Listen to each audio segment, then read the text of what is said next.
In the bottom left, playing Sedge, we have dinferno for Team Puck. Up against Saikoya, my lovely co-commentator, playing Emeric for Team France. Yep. And, very interesting matchup. Yeah, like, because Sedge favors archers, and archers do well against Emeric because they can kill stuff under the crystal, and he can then dance around and, finish off anything that's like under the crystal as well. But I like Sedge up against Emeric, but Sedge also has to get to that point, right? He has to like survive long enough and keep his Yep. army alive long enough. There's also the fact that, it can be annoying for Sedge to get units in groove range because of the defense.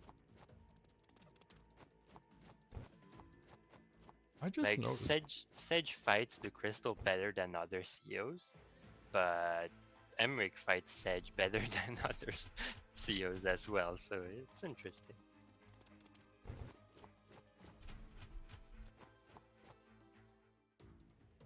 So, like, what is your plan like going into this kind of match? Like, is this like an opening you'd had prepared before?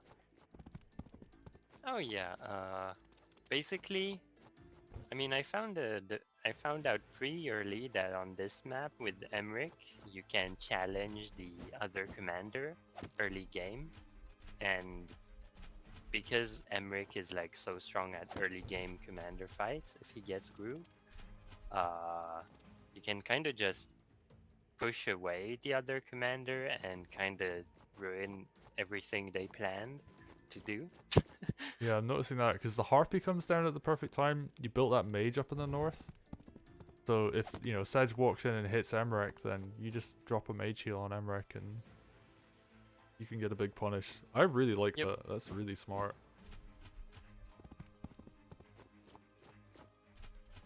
You are a little bit behind on economy. Yep. I mean, yeah, but I definitely have the tempo now because the villages that I stole from him are well defended. The villages that he took from me are kind of about to be mine, I guess. Yeah, because I see there's a night crit lined up. And you can actually night crit safely as well. Ooh, but there is a village on the right hand side that just went down. Yep, that wasn't part of the plan, but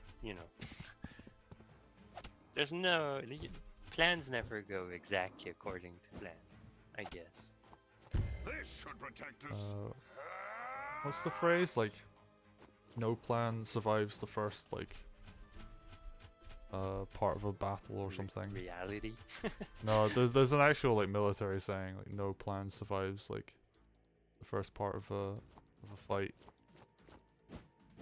Alright. I'll need to remember that quote. Very good one.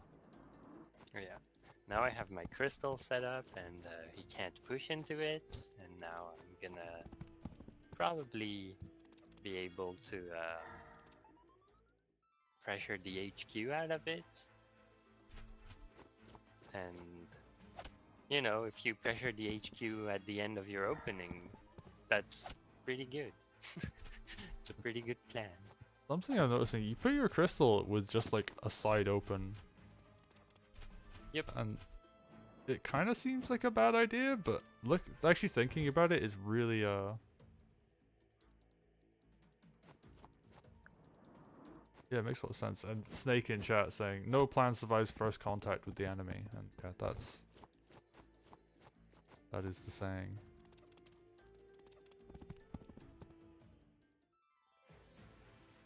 Alright. So Dinferno is actually switching to the right side, and I think that's the correct idea, because Emeric's gonna farm groove after groove on the left hand side. But since I'm moving on to the HQ, he's gonna have to do something about it, I guess. Like he can't just trade sides, because I'll reach his HQ first. Yeah, you'll reach it like this turn essentially. And Sedge still doesn't have groove on 10-10, so and you're about to have your second crystal up. And wow, that's actually like really not a fun position for Inferno to be in because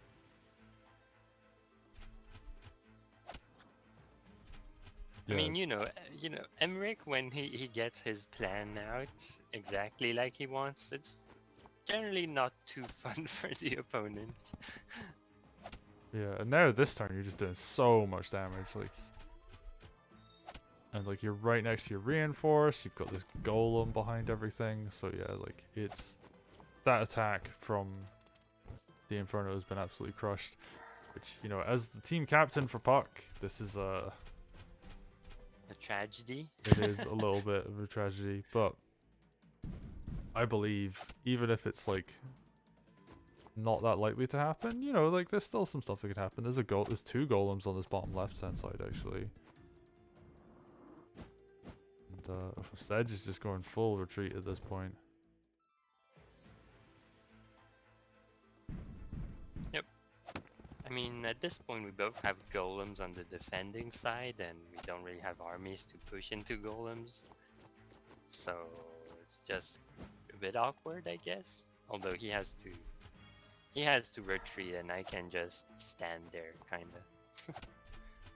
Yeah, I'm actually kind of surprised he didn't throw a crystal down this turn, but I guess it makes sense. Or like healing your 2 health one, because that's gonna pop any moment. But it will live until this turn, so or like until your next turn.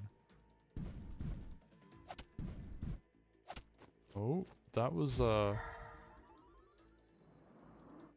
exactly a gamble, but I mean, could have worked with high rolls, I guess. yeah, there would have had to have been a mage heal on the second golem before.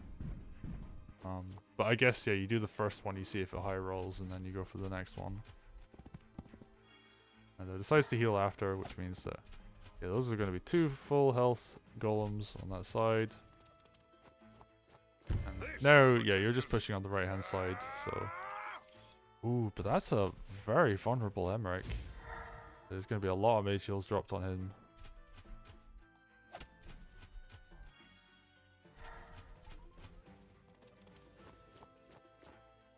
Now I have, but I know I'm perfectly safe because there's a balloon under the crystal blocking for Emeric, and that's never gonna die.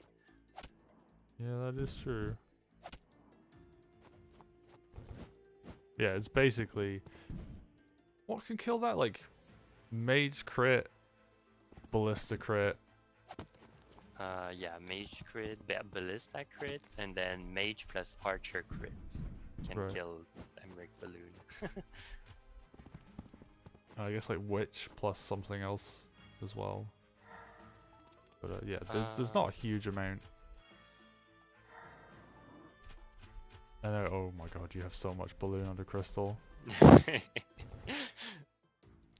getting a 3rd balloon. Okay, this is. It's over. Yeah, this is an Emeric match right here.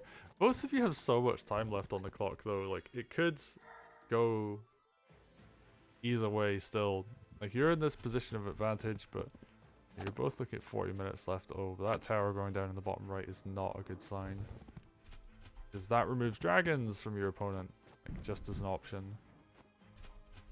And you know, I guess you wouldn't really want to go dragon against an Emeric with a crystal, but that does mean that you get the ability to build dragons.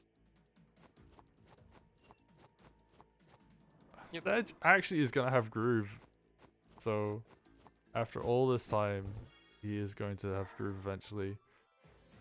So I guess this is when the match like really starts, but I'm already pretty far ahead at this point, so Yeah, it's gonna be tough. you've done your job. Like, your goal against Sedge is to just have a big enough lead by the time Groove comes up that it doesn't really matter. So you're able to build like big chunky units every turn, and you've taken their tower. Like, Dinferno doesn't have economy right now. Yeah, he had 600 gold at the beginning of his turn. Yeah, there's only 600 income every turn, and he isn't even recapturing stuff. more villages going down. You're building a dragon on his side of the map with his tower. Like, he barely has enough money to build a mage to fight that. Mage heals come down on the crystal. Oof.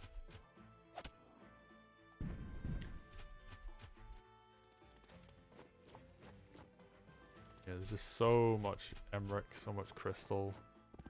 It's just like this big wall of spears, and it's like, well, what are these spears going to achieve? Alright. But now we have Sedge. What can Sedge achieve? Oh wow, the archer doesn't actually do enough damage. I genuinely thought the archer would do more there. Well, you haven't played against Emeric as Sedge, I guess. It can be very annoying. Yeah, no kidding. Even knocking down the barracks. Yeah, this is very over. It's very much a just pick away at them for the rest of the game kind of game. Yep.